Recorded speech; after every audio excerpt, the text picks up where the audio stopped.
try to think of music theory rules, particularly with respect to grooves, not as absolute rules that you must stick to, but more as guidelines that can be used or at the other extreme completely discarded. And most commonly, the best results come from finding a balance between following the rules and being creative with them. So I'm sure most of you are familiar with the term 4/4, which refers to the actual time signature of the track. So the first 4 in the 4/4 refers to how many notes there are in the first bar or measure. And the second number is a fraction, so it would be 1 divided by 4 equals a quarter note. So the bar is made up of 4 quarter notes. And if we look in our DAW, okay, I've got my loop region set over 1 bar, and you've got the start of the bar, second beat, third beat, fourth beat, and then the start of the second bar. And of course that just repeats over and over again. Now, I don't want to get into different time signatures too much. We'll be covering it very briefly when we talk about polyrhythm a bit later on. But apart from that, we're really going to stick to the 4/4 beat. And if you want to experiment outside of that, then fantastic, go for it. But for now and for this tutorial, we're going to stick to just 4/4. So let's have a look at the structure of a typical groove. So we have the most fundamental element, the kick, which almost without exception starts on the first beat of the bar, also called the downbeat.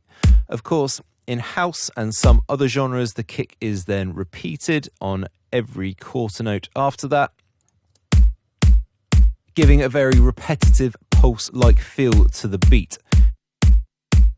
In other genres like drum and bass and breaks, the kick also always falls on the first beat of the bar, but then often has only one other repetition, and that is rarely actually on an actual beat. It's usually on an offbeat or an odd 16th, something along those lines. And instead of the kick falling on every single quarter note, generally we have the sort of clap or snare come in on the second and fourth beat. This is the case like 9 times out of 10 and rarely changes, though there might be tonally similar elements playing around the snare, like a ghost snare, for example, which we'll look at later.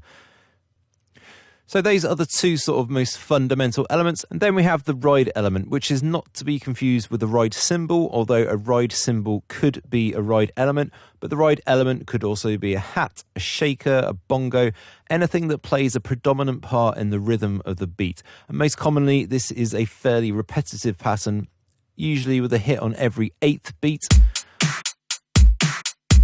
or every 16th beat, or with a combination of the 2. And then the final element is the auxiliary percussion. This covers any kind of drum sounds that are not played in a repetitive 8th note or 16th note pattern, like in tribal house having a djembe hit on the first offbeat and then on the odd 16th of the second or third beat or something like that. Or in this example,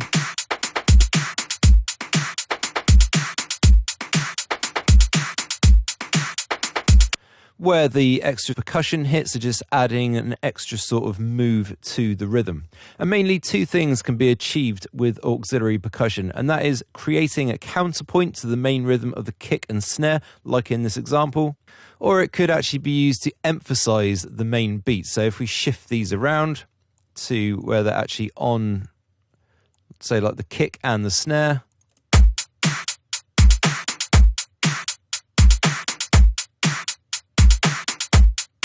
then you get a very different feel. So those are the 4 main elements of a groove in modern dance music. And now there are other rhythmic functions like syncopation, polyrhythm, swing, to name the most common of these. So let's just very briefly have a look at what these mean, and we'll get into making some beats and putting this knowledge into practice. So syncopation is a very broad term which basically means doing something unexpected. For example, in this beat, the first 3 bars are very much a repeat of each other. But at the end of the 4th bar, instead of the snare landing on the 4th beat, as you would expect after having listened to the first 3 bars, I've shifted it so it's on the offbeat.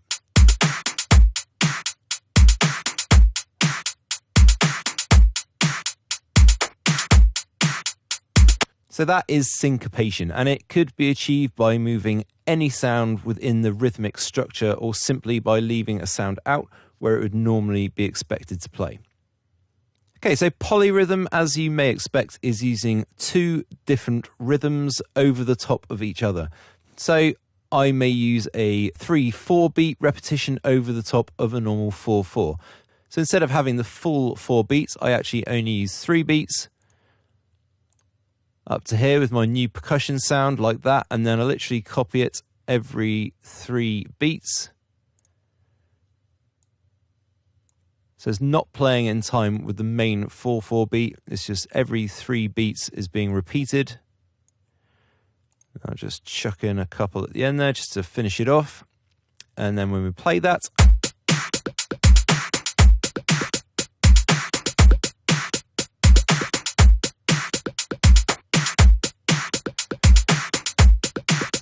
so there you can hear it's just two different rhythms playing over the top of each other. This is used in dance music, but more in a minority of tracks, and is usually used in tracks where the drum beat is playing a predominant role, and you want to draw attention to the drum beat as the listener's ear will naturally be drawn to the dissonance between the two rhythms.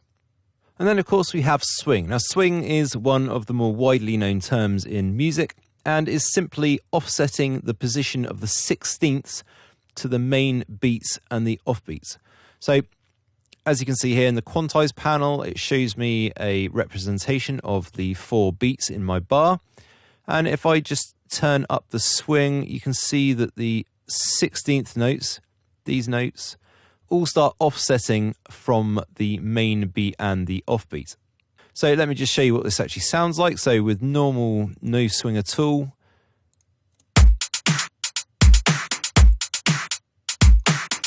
that's how my beat sounds, and if I change that to fairly high setting,